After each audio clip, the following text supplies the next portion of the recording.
Hi, ഇന്നത്തെ പുതിയ വീഡിയോയിലേക്ക് എല്ലാവർക്കും സ്വാഗതം.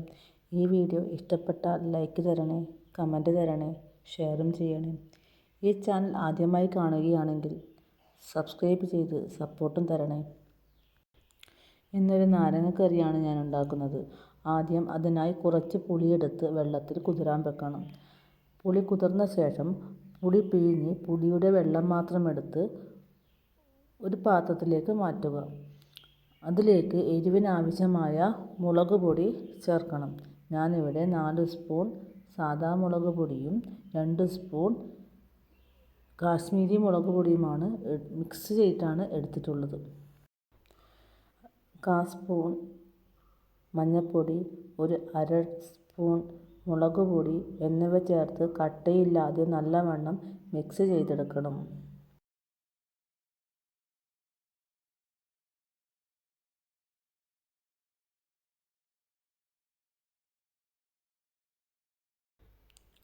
നല്ലവണ്ണം മിക്സ് ചെയ്ത് കഴിഞ്ഞാൽ അതിലേക്ക് നാരങ്ങക്കറിക്ക് ആവശ്യമായ ഉപ്പ് ചേർക്കണം. ഉപ്പും ചേർത്ത് ഒന്നുകൂടി നല്ലവണ്ണം ഇളക്കി യോജിപ്പിക്കുക. നല്ലവണ്ണം യോജിപ്പിച്ചതിന് ശേഷം സ്റ്റൗ കത്തിച്ച് ഈ പുളിവെള്ളം നല്ലവണ്ണം തിളക്കുന്നത് വരെ കാത്തിരിക്കണം. അപ്പോൾ നമ്മൾ ചേർത്ത പൊടിയെല്ലാം നല്ലവണ്ണം വെന്ത് വന്നിട്ടുണ്ടാവും. ഞാനിവിടെ അടച്ച് വെച്ച് ഈ പുളിവെള്ളം ഒന്ന് തിളപ്പിക്കാൻ വേണ്ടിയിട്ട് കാത്തിരിക്കുകയാണ്. കുറച്ച് സമയത്തിന് ശേഷം തുറന്ന് നോക്കുമ്പോൾ പുളിവെള്ളം നല്ലവണ്ണം വറ്റി തിളയെല്ലാം വന്നിട്ടുണ്ട്. ഇതിലേക്ക് നമ്മൾ നേരത്തെ അരിഞ്ഞ് വെച്ച പച്ചമുളക്, ഇഞ്ചി, വെളുത്തുള്ളി, കറിവേപ്പില എന്നിവയിട്ട് ഒന്നുകൂടി തിളപ്പിച്ചെടുക്കണം.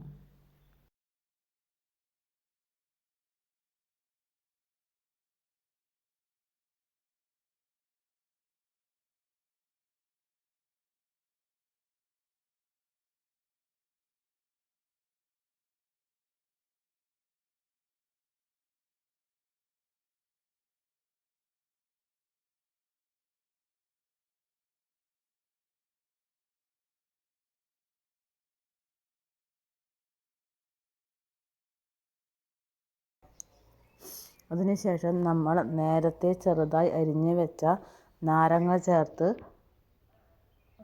ഒന്ന് വേവിച്ചെടുക്കണം. നാരങ്ങയ്ക്ക് കയ്പുണ്ടെങ്കിൽ വെള്ളം ചേർക്കാവുന്നതാണ്. ഞാനെടുത്ത നാരങ്ങയ്ക്ക് അധികം കയ്പില്ല, അതുകൊണ്ട് ഞാനിതിൽ വെള്ളം ചേർത്തില്ല. നാരങ്ങ മാത്രം ചേർത്ത് അടച്ച് വെച്ച് വേവിച്ചെടുക്കും.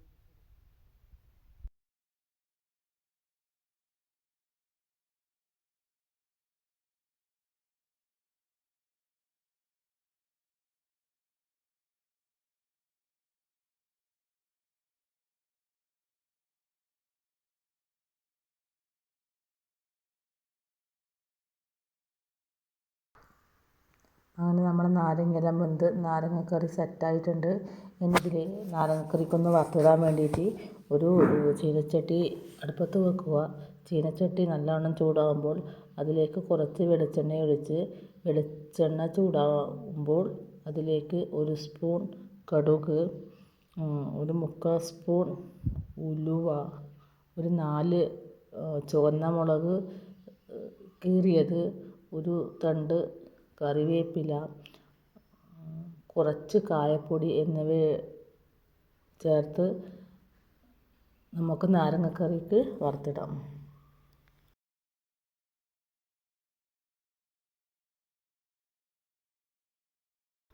വീഡിയോ ഇഷ്ടമായാൽ എല്ലാവരും ലൈക്കും കമൻറ്റും തരണം.